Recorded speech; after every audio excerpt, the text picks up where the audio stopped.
These 30 people have never met. By the day's end, they may wish they never had. For one long day, they'll be at the mercy of this woman, a retired American teacher who calls herself the bitch. Some would say with good reason. Bullshit! No, you're not gonna say I'm sorry there's racism. For 40 years, Jane Elliott's been running an exercise that's ignited controversy around the world. It isn't my fault you're stupid. Should I feel sorry for her? She says it lays bare the hidden truth about racism in white societies. Many disagree, some vehemently. Wrong. You're doing it again. Persecuted her for standing out. You're doing it again. Persecuted him for standing out. The only change that ever happens is when people stand out, and I am sat back. Now she's bringing her extreme methods and message to modern Britain. She's about to divide this group. Her aim, to simulate a racist, apartheid-style regime. So watch what's about to unfold with the following two questions in mind. Will British people accept her regime or stand up to it? And does it reveal that we're all more racist than we'd like to admit?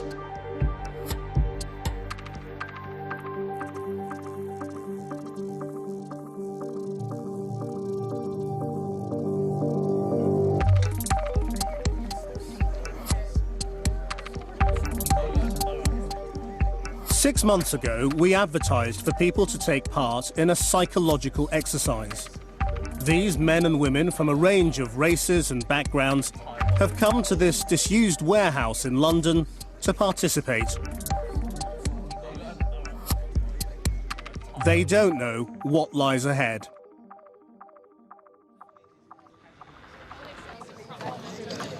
You people get in here and sign in. Now. Jane Elliot starts by segregating the group, but she's not going to divide them according to the colour of their skin. Put your name under the right eye color, brown or non-brown. Your name. Write it so I can read it. She's deliberately chosen a different physical attribute, their eye Did you colour. sign in? No, is it brown, non-brown what? Eyes. Right. Sit. Put your legs together. I don't have to straddle them and I don't have to stand between them. Okay. Any volunteers with blue eyes will be bullied and collared Over there. and sent to a holding room with a security guard. For them, the regime of discrimination is already beginning. Sign. Okay, sit down. Sit. So masterful. Now, I don't usually do this, but I'm going to make an exception in your case. Oh dear. Keep your mouth shut Okay. and start now.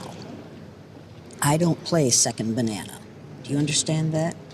And if you want to be cute, and if you want to be funny, you are in the wrong place. You got the wrong color eyes, and you got the wrong attitude. Okay. Now you're bound to find this less and less amusing as the day goes on. Save yourself. Go over there. Okay. Throughout the day, I'm based in this adjoining building, watching with psychologists Professor Dominic Abrams and Dr. Funke Bafour. So it started already, and it's quite blunt already, isn't it? I mean, they look pretty shocked. And she's established a very clear power structure here. She is the leader, and they have to respect her authority for this to work. And at this point, they're all releasing control. What she's doing now is making them release control so that she's in charge. But the blue eyes are already compliant.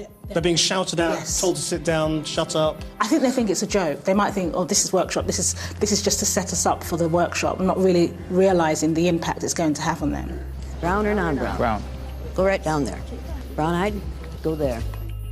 Volunteers with brown eyes are sent straight through to their seats in the main hall. This will be the privileged majority group. The blue eyes will be held together in an uncomfortable room with just 4 chairs. God, she's friendly, isn't she? Actually, she was very rude. And monitored by security cameras. What do you have in your mouth? Nothing. You aren't chewing gum? No, anymore. Don't be. Go over there and stand until somebody comes for you. Sit down. Now I'm going to give you a piece of advice. I don't need cute. I gave up cute when I was 18. And you'd better give it up now. Don't be a funny girl today. I'm not amused. I've had a bad night and you're going to have a bad day. Go over there and stand by her. Brown-eyed? Brown-eyed. Go right there. Thank you. We're not doing too well, are we? Don't walk in front of me. Go behind me and sit down. Haven't done well at all yet, have they? Yeah, we have. Oh, have we? What have we done that's so wonderful? World, Oh, isn't that? know. Yeah, what a bunch of bullshit. Go over there. Thank God. Thank you. Go there. With 15 minutes gone, all 30 volunteers are now segregated. Keep these people quiet. Keep these people orderly. If they get noisy, they will be ejected from the building. The blue-eyed group is now isolated and out of earshot. The scene is set for the next phase of Jane Elliott's regime. Her plan is to get the brown-eyed group to turn against the blue eyes. But why? What is she trying to achieve?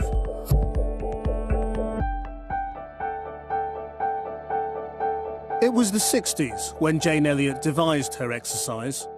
She was a school teacher in a small, all-white American town.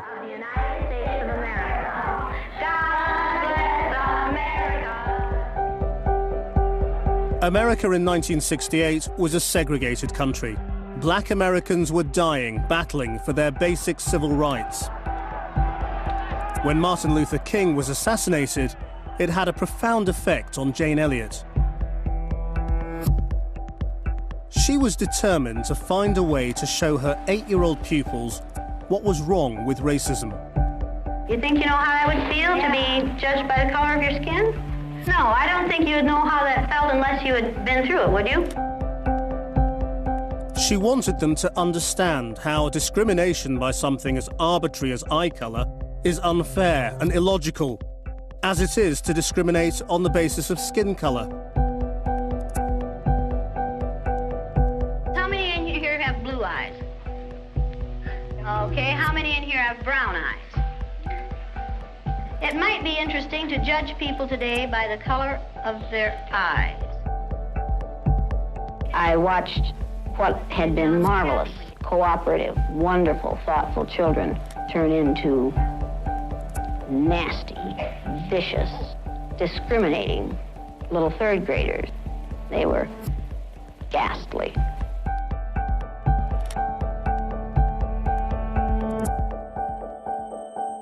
In race-torn America, Jane Elliott opened her students' eyes to overt racism. Good morning. Good morning. Good morning. Good morning. I'm your resident bitch for the day. Yay. Yeah. But as she prepares to unleash the full force of her provocative methods on these men and women, what will she reveal about modern, multicultural Britain? We are going to inject live racism into these people in hopes that in the future they will decide not to let those things happen to other people. This exercise is an inoculation against racism. We can make a difference here today.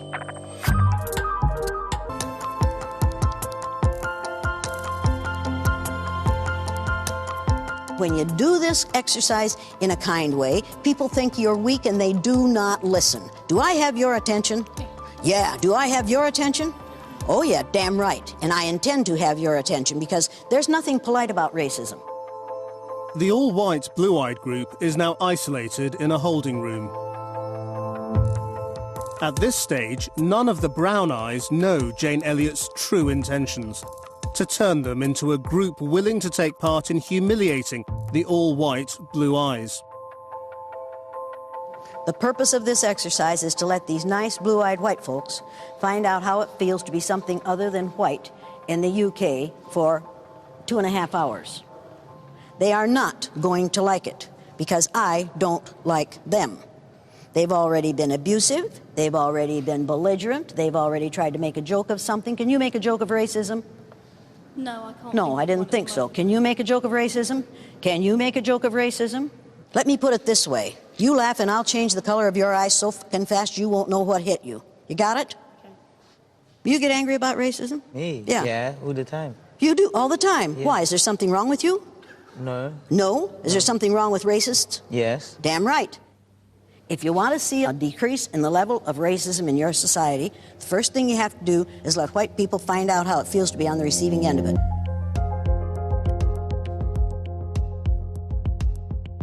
Jane Elliott's abrasive style is not to everyone's taste. Over the years, it has been criticised as bullying. How do you feel about Jane's style and approach? This is an educator, a teacher, trying to teach these people what it is like to feel discriminated against. And you think about adults being taught in that way. She's put them in a childlike position, which many people don't, well, nobody wants to experience that as an adult. So I do feel that some of her elements are quite harsh. She's taking something that's been incredibly important to her in her personal life and in her role as a teacher, and she's saying, with this, I can powerfully demonstrate to a set of people what it's like to be the victim of racism and discrimination. But brown-eyed adults are much tougher to bring into line than children, and Jane Elliott's style soon hits a nerve with some of the white volunteers. What they learn today, they will either leave in this room or take out of this room in a very positive way. But these people are people. You're assuming that they're racist. You're assuming they've got a lesson to be learned. You know, we could be racist. Oh, I'm sure you are. I'm sure every person in this room. You didn't listen to me. You're assuming they've got a racist attitude just because they're blue-eyed. If you live in the UK, you're saying that they've got more to learn. I just think the logic's a bit faltered to try and reduce discrimination, racism. Listen, Sonny, I don't care what you think. Racism. I don't care what you think. Do you understand that? But isn't it kind of contradictory? Do I give a damn? Do I care? You trade places with him. Right now. Why? Not because I told you to. That's the only reason you need. Go back there. Yes, sir. Ma'am, well... Some of us white folks would rather not see white folks verbally, psychologically, mentally, and emotionally abused for a few minutes. Would rather not hear white folks described in an unpleasant way for a few minutes. Did you get that lesson? Did you get that message? Now, if you consider this exercise too evil for you to go through it, then you need to be somewhere else. I would much rather be on the blue-eyed side than the aggressor side. I don't care where you'd rather be. Now, are you going to cooperate or not? I'm saying I would much rather be on the receiving end. I'm asking you if you're going to cooperate or not. It's an exercise for them to understand this is what comes to you because of how you look. It's a learning process. It's an exercise that removes choice and freedom and autonomy. But you don't have a choice. I don't have a choice to be a black woman. It was assigned to me when I came into this world. You are a black female. The choice that I'm talking about is a choice of whether I decide to be an aggressor, to be someone who marginalizes these people. Look, wait a minute. I don't have time. I do not have time to convince this young man that what we're doing is all right. There's no way I'm going to convince him of that, and I'm not going to spend any more time on it. Get this young man out of here. Now, do any of the rest of you want to leave? Because here are your choices. You're either going to cooperate or you're going to leave. It's as simple as that. I don't have time for this nonsense. Exercise I your don't freedom, have time for this nonsense. You can marginalize yourself to that lady there. It's your choice.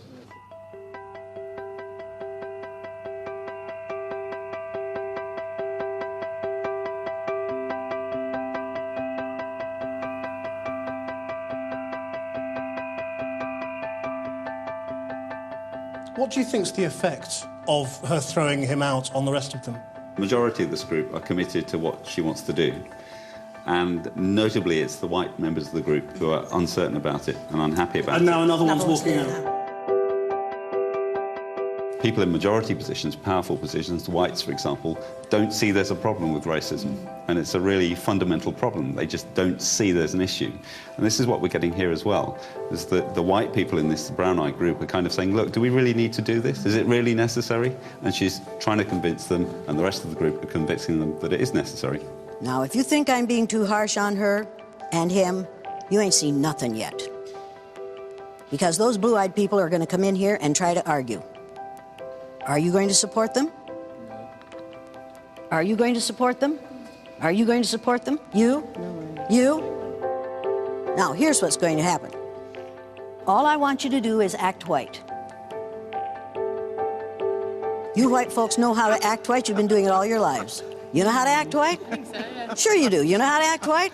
You know how to act white? Not really. Well, can you when you have to? Just look down your nose at everyone. Can you? Can you when you have to? Yeah, I suppose so. Do you know how to act white? Of course. Oh, sure you do. You know you do, and I know you do. With 2 volunteers gone, Jane Elliot seems to have quelled the brown-eyed dissent. But back in the 60s, when she divided her original school class, she was shocked by how readily the brown-eyed group took to their superiority. What happened, John? Russell called me names and I hit him in the gut. She was even more alarmed by the blue-eyed group. They gave up. Their heads went down. They underperformed. Jane Elliot felt she had seen the world in microcosm. Her exercise showed what racism was, an immoral and irrational social construct that people were far too quick to sign up to. Since then, she's put adults all over the world through her exercise, and her approach has become more confrontational. You're either my way or the highway. Do it my way or get out of here. Nice way. Out of here. What have you just learned?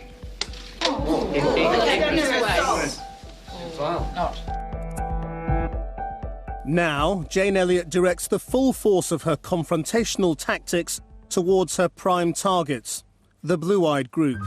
Now, whether or not I like them, we're going to let these people in here. And you're going to see to it that they understand that we have created a situation for them to learn, that we did this for their own good. And how should they feel about that? Thankful. Grateful. And if they aren't grateful, what does that prove about them? They're ignorant. They're ingrates. No matter what you do for them, it isn't enough. That's just the way these people are. The Blues have now been waiting in the holding room for 2 hours. Time to go, then. About bloody time, too. They're about to discover what it's like to be on the receiving end of Jane Elliot's dictatorial regime. If one of these boys tries to come at me, what are you going to do? Protect you. Protect me, thank you very much. Change places with her.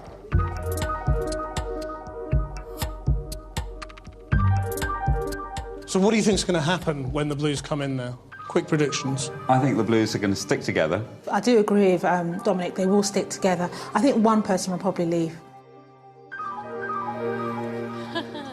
Get in here and sit down. They look very intelligent to you? Look very aware? Look very interested? Get up here and sit down. Get up here and sit down. Get up here. You're not sitting in the brown-eyed group. Get up here and sit down. You're not sitting in the brown-eyed group. Get up here and sit down. My initial reaction was, we're into a them and us situation. I spotted immediately that the group of the brown-eyed people were looking very aggressively at us. They were looking very negatively at us, and I knew immediately that we were in for it. Get up here and sit down. You're not sitting in the brown-eyed group. Get up here and sit down. Now, if you'll look behind you, you'll see that most of these chairs... Don't move for her. Get out of there. Jane Elliot now begins to make life very difficult for the Blues. Do you have a physical problem that will be made worse by sitting on the floor for an extended period of time? Possibly, but I think I'll be okay. Possibly, but she thinks she'll be okay. If we find out later that she isn't okay, who's she going to blame it on? Us? Us. So am I going to take that answer? No. No. Do you or do you not? I do. Was she lying before? Yeah. Yes. Yes, she said possibly, but I think it'll be okay. Did she lie to us? Yes. What do you know about blue-eyed people? Liars. You find that amusing. Don't laugh at her. She makes you look real bad. The Blues will be put through a series of classroom exercises, basic, even childlike in their simplicity. Jane Elliot has used these over the years with dramatic effect.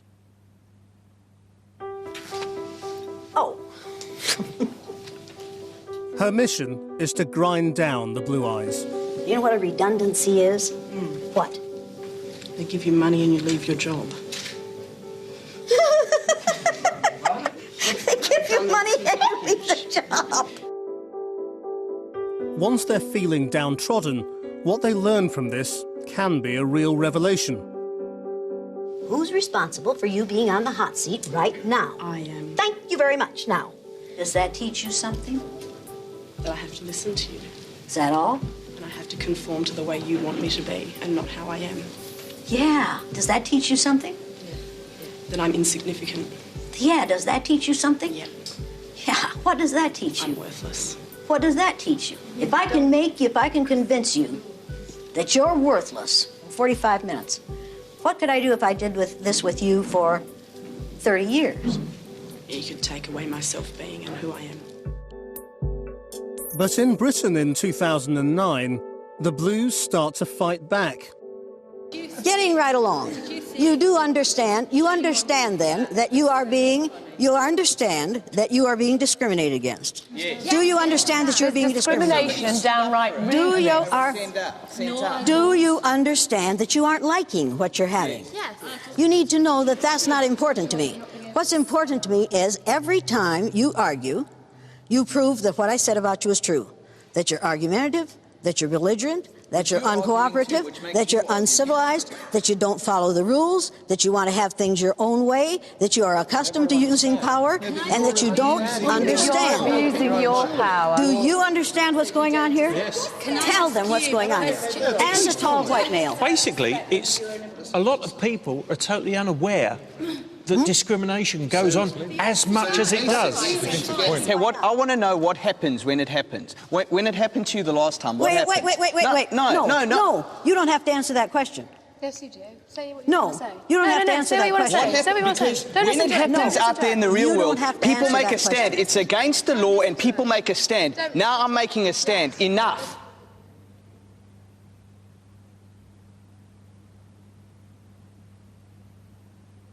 And guess how much attention I'm going to pay to that. You have a free choice. You have a free choice. No. Who wants to listen to David speak? Don't listen to her. Speak. She is not running this show. Put your hand up Take when her David out of here. speaks. Take her out of here. Fine. Don't listen to her. I understand what you're doing. I'm just saying I don't understand why. I've spent the morning with these people and none of them are racists. Just because my skin isn't black, I mean, you probably noticed, a little bit tubby. I've been discriminated. Yeah, I am. I've been discriminated with that all my life. I still put up with it. I face it.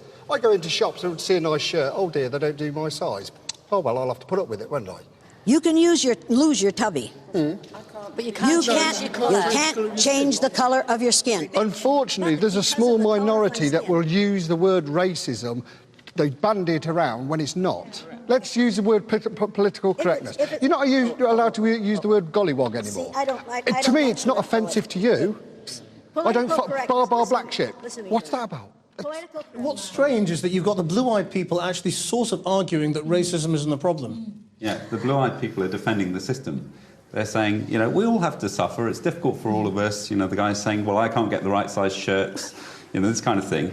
And they're still not recognising the difference in the scale of what's being experienced by minority groups as opposed to what most people in society are putting up with, which are minor inconveniences by comparison. So I'm sensing, do people really understand what is racism? The group of the blue eyes are white people. They're living in their world. So we're asking them to live in a world of what it's like to be black or Asian, which is quite difficult to do in 2 hours. So in their minds, it's like, well, racism doesn't exist, because it doesn't exist to them.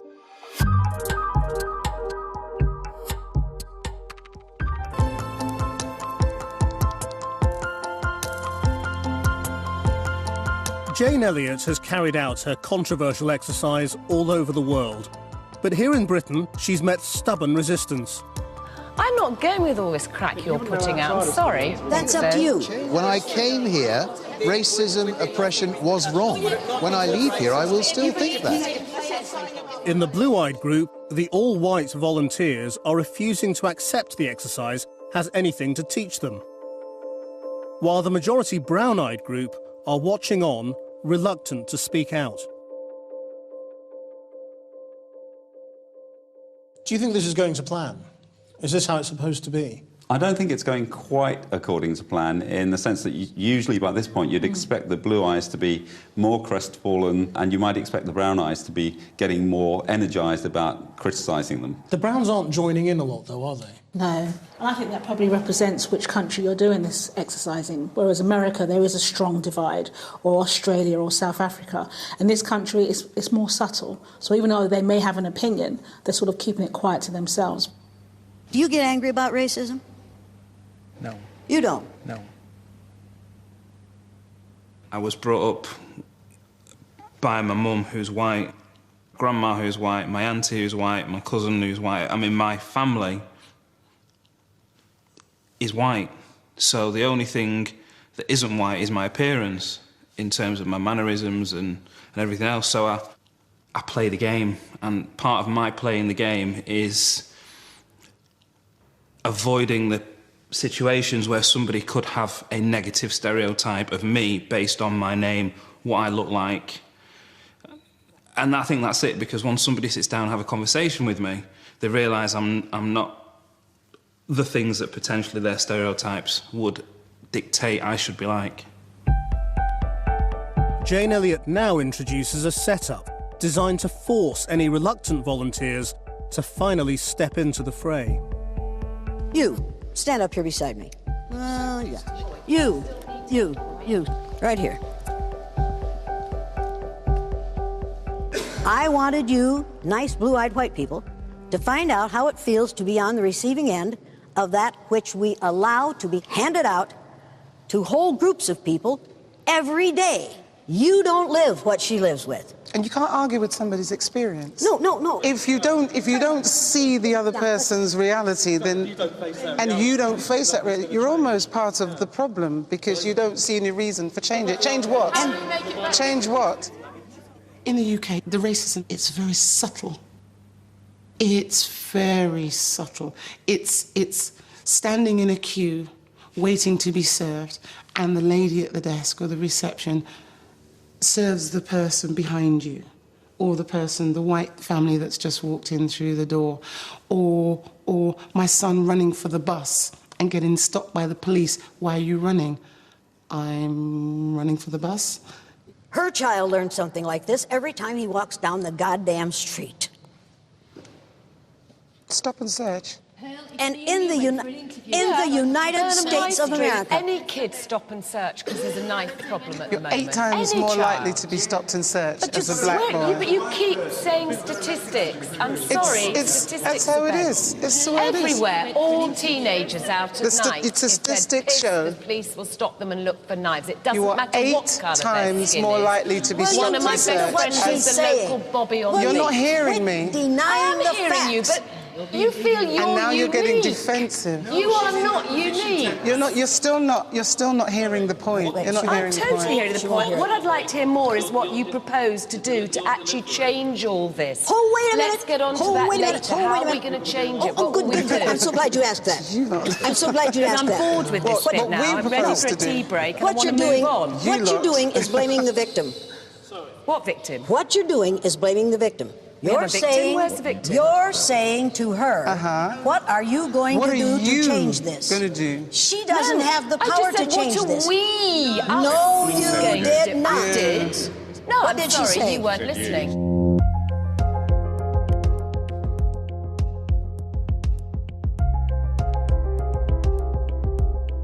What's actually going on here? This is a lot what happens in society, where people are just in so much denial that they feel, well, you sort it out, it's your problem, when it's actually all of our problem. I think the people who are actually learning a lot here is the people in the Brown group, because they're learning about how impenetrable this is for white people, for majority people, that they cannot get it. They cannot get this difference of perspective. It's really tough for them. They either don't want to accept there is discrimination, or they don't see the discrimination, or they don't understand what it is when they do see it. Is to manipulate it. As the disagreement escalates, one of the more cautious volunteers finally steps forward. I don't think we are in denial. I think you want us desperately to be in denial, but most Pearl! Stump. I have a daughter that lives, not with me, obviously, but she lives in a very middle-class area, a very rural area, and she's the only non-white in her school. I will not go and pick her up from school because of my belief of other parents' perceptions of my daughter because her father looks like I do. Now, you can frown as if to say, well, why? But the bottom line is, after 34 years of my life in this country, that's how I feel. Oh, that's so sad. It is so... Yeah? I feel sad. OK, now another reality of it, and ask any of my friends, is I talk in terms of I play the game. OK? If you speak to me on the phone, you will have zero idea of what I look like. You either conform, in which case you get an easy life, or you fight against it and you'll end up criminalised, outcast and removed from the situation. But Marvin, what you've said, I agree with, but it's not colour. You could be a skinhead and not want to pick your kid up from school. You can be a cockney. The skinhead can let his hair grow. I'm talking wholly and exclusively based on the colour of my skin, nothing else. Just to qualify the thing about the school, part of the reason I don't go to the school is because, I mean, I'm mixed race, so I'm only half caste. My daughter has got a white mother, which means she's even lighter than me. Therefore, I believe that most, if not all, of the people at that school think she's white. If I turn up, then the children will see a different... And treat her differently. And again, it's not necessarily because these kids are ignorant, it's because these kids live in an environment that's wholly of white people. I chose to play the game. That's right. That's it. We have to play the game. There is this game we have to play to get by. Play the game as well. My ex-husband, for example, is in the sporting environment. He's taking on top quality customers, the RAF, people like that. But he conforms. He has to wear a business suit. He has to wear a tie. He has to speak beautifully. He has his short back and side haircut. He looks immaculately groomed. He's actually a rugby player from way back. He's happy wearing sloppy old jumpers. Is he white? He used to have his hair longer. Is he white? We have to conform as well. Is he white? That's not conforming. You're talking about conforming. He would conform to pick up my daughter from her school. He would not turn up looking like a scruff bag with long hair, bad clothes, bad breath, unwashed, bad shoes. Isn't that pride, though? No, it's exactly the same. You're talking about your school environment with your daughter, my school environment with my daughter. Would we all agree that it's not the same? They would It's not the same. It's not the same. Have to go night. It is. Sorry. Yes. Maybe to a lesser degree. Let's agree. Let's agree to disagree.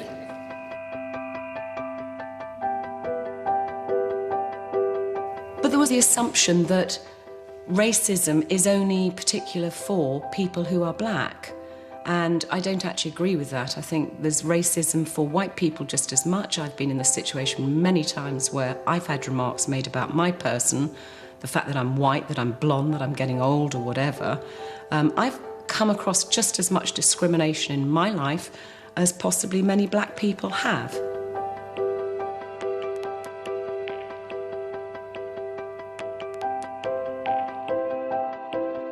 But it's interesting now that the brown eye group are actually talking up. You know, the blue eyes were obviously saying, this is where I stand, I don't agree with this. And the brown eyes say, no, listen, these are the experiences that we have had, and make in relation to what people are actually saying in the blue eye group. So what do you think this tells us then about discrimination in Britain? In Britain, you've got an establishment with power. And that establishment, people who are part of it, the rules, the laws that we have, are things that people take for granted as being fair. But they privilege a certain set of people more than everybody else. So it's not that we have one particular racial group that everybody's racist against. It's that there are many minority groups, all of which are disadvantaged by this system of power. But you might walk away from this and say the white people in the blue-eyed group are just in denial. I totally agree, because there's a sense of like, well, we're not racist and racism doesn't happen. Because the discourse now is that people are feeling, whether you're black, white, Asian, everyone feels they're being discriminated against. But what people are failing to recognise is the issue of power. And this is what Jane is trying to present, but they're not actually quite getting that right now. But Jane Elliot is undeterred, and the segregation of the two groups continues during the food break. As the Blues are kept together and fed basic sandwiches, the Browns are given the freedom to enjoy a buffet. And look what they're getting. Have you looked? They're getting cordon bleu, we get a few sarnies. This is where it takes the piss, actually. It's not just the Blues who are feeling hard done by. Over in the brown-eyed group, the black volunteers feel there is a lesson to be learnt. But one of the white volunteers doesn't think it's fair to label all whites as racist. I'm getting drawn into something that I don't want to argue about because I don't want to see other people abused. But the thing you are is, saying that just because aware. you are black, only black people experience racism. I grew up in a country full of people where there weren't any white people. I understand racism just like you understand racism. I don't have to be black to understand what it feels like to be a black person. You don't have to be white to... You can still empathise with people. When we first started, most of the people in the Blues were in complete denial. And now? And then some shifted, and some Everyone, are still but maybe and then two or some are three. still, some are like this. Yeah, but Some have gotten up and walked out because they refuse to walk in our shoes for 2 hours. It's been picked on, it's been bullied. If you become being a emotionally different... heightened, you're closing yourself off to it. Oh, that's rubbish. That's absolutely rubbish. Now, it just means it affects you. Here's the way it is. The exercise is not over. Do you understand that? Because the blue-eyed people don't. So there is more abuse to come if that's what you prefer to call it. So I just want to have a glass.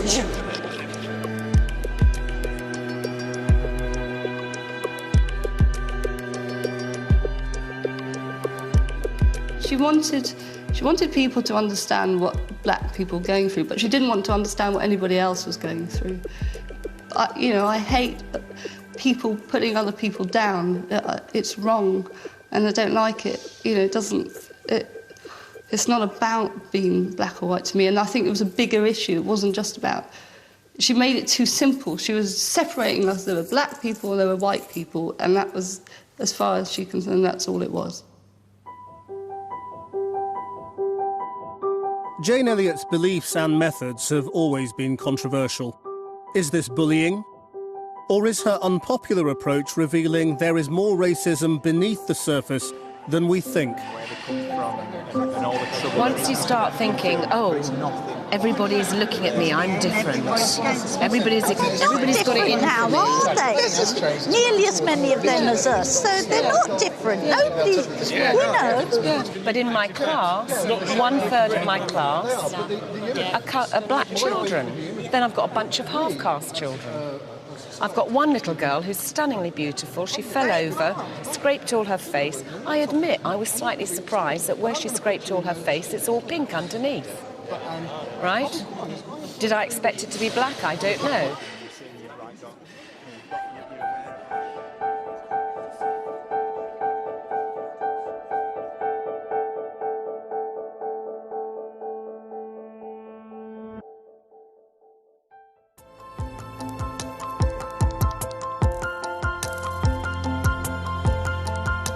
So what you're saying is that everything that people of color say to you isn't true.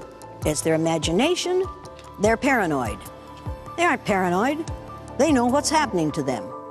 Throughout the day, Jane Elliott has divided the group by eye colour. But a bigger division has emerged between the white and black volunteers over what racism is. Do you think this whole exercise is able to deal with the subtleties of racism in 2009? The racism that isn't in your face, that's under the surface, that you may not spot, you may not notice? No, that's the point isn't to be subtle. The point is to be brutal and show the brutality of discrimination as it happens, not individual to individual, but system to person. So how people suffer as a result of an unfair system.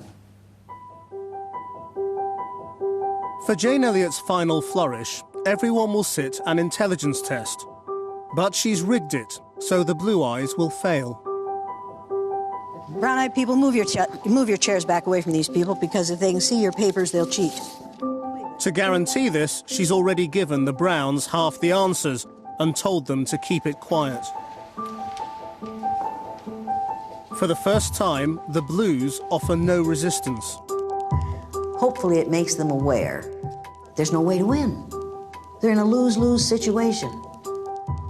And then eventually, they become resigned to the fact that they have no power. And it's just, might as well sit here and take it. There's nothing I can do about it. But one white volunteer in the Brown Eyes is about to derail the test. Whose test is this? Hazel. Hazel's. Where's your test? Underneath. Are you checking it at the same time? No. Why not? Because why should I? Why do I have to? What's the relevance? Let me make it relevant for you. This broad doesn't think she has to check her test. We cheated on the test, so I don't see why we should be marking it. Well, you gave us the answers. You didn't cheat on the test. So why should I mark it when I know that you've cheated? Wait just a damn minute. You can, as a white woman, prevent white people from learning for as long as you think you can get away with it. Has that fool learned anything yet? She's preventing other people from learning as She's well. working hard at it, isn't she? Yeah. With the final task thrown off course, the division between white and black surfaces once again. Here was an opportunity to carry out an exercise and see how people reacted and learn from that. But instead, what we got was sabotage. Sabotage. In effect, of the situation. It's not. Exactly what it is. Clearly, I think. I think we all understand that this is an exercise, and there were issues. Now we will never know, will we? This controlled environment is about racism, or is about being an underdog because of something you have no control over.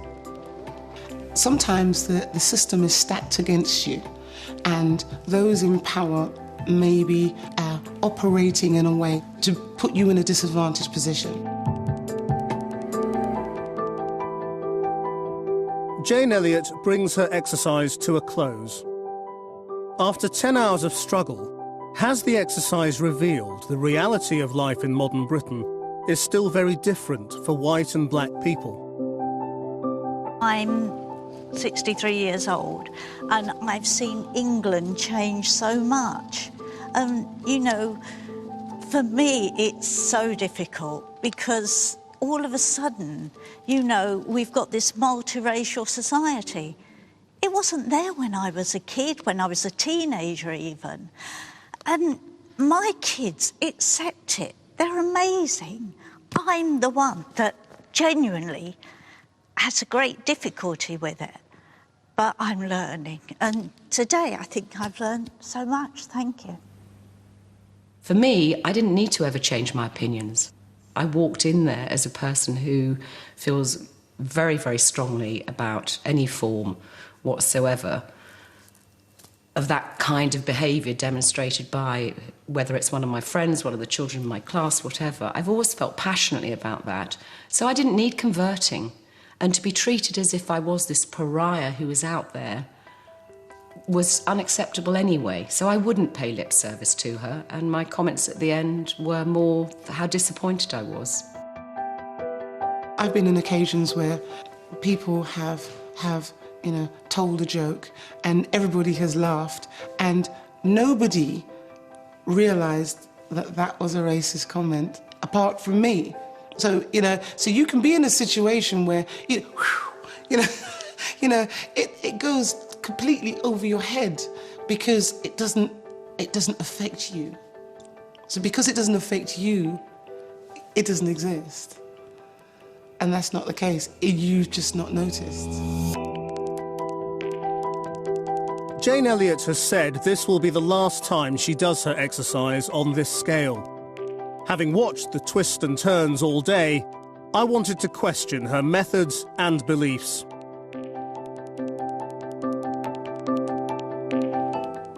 Jane, thank you very much indeed for putting this exercise on and for letting us watch. But there are a number of things that have sprung to mind watching it. Do you feel guilty about being white? Not at all. I didn't choose it. I can't lose it. Why would I feel guilty about it? Do you think there are things white people should feel guilty about? All white people should feel guilty about? Behaviors. White behaviors, yes. But I don't think you do those things because you're white. I think you do those things because you're ignorant. So you're conditioned to do these things, Absolutely. to be racist? Absolutely. Do And you it think- works. The conditioning is working, has worked for a very long time. Do you think all white people are racist? I think if you graduated from high school and you aren't a racist, you weren't listening. You should have gotten an F in social studies. So that's a yes. That's All white people are racist. We are conditioned to the myth of white superiority from the moment of our, in fact, before birth. We are conditioned to the myth of white superiority. Some people who watched these events today they'll have this interpretation of it, and just bear me out on it, that you met these people, you brutalized them to some extent, you were very hard on them, you made them insecure, you made them question all sorts of things about themselves. Did you ever see a lynching? Obviously not. Of course you did. Would you like to? Let's stick with the tradition of me asking the questions. No, let's stick with this. What I do looks brutal to white people because that isn't something they have to live with all day, every day. But you know the accusation. The accusation is you're manipulating them. Of course I am. And that's wrong. You're playing with their feelings. Yes, and it's wrong when it's done on a grand scale in society. It's even more wrong, but we do it all the time. You've been doing this for more than 4 decades. Yeah? What do you think people are going to say the legacy of Jane Elliot is? Don't care. You must care. You've care. been doing this to change behavior and make the world a better place. You must care. Don't care. What people say about me is of little importance to me. Did I make a difference today? Did I make a difference today? Did I make a positive difference today in the area of racism? And that's what I want to do.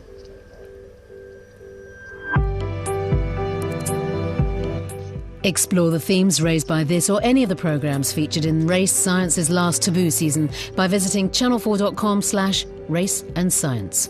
More from this season on Sunday with Science's Dirty Secret, charting the rise and fall of the human zoos. Sunday at 7 on 4.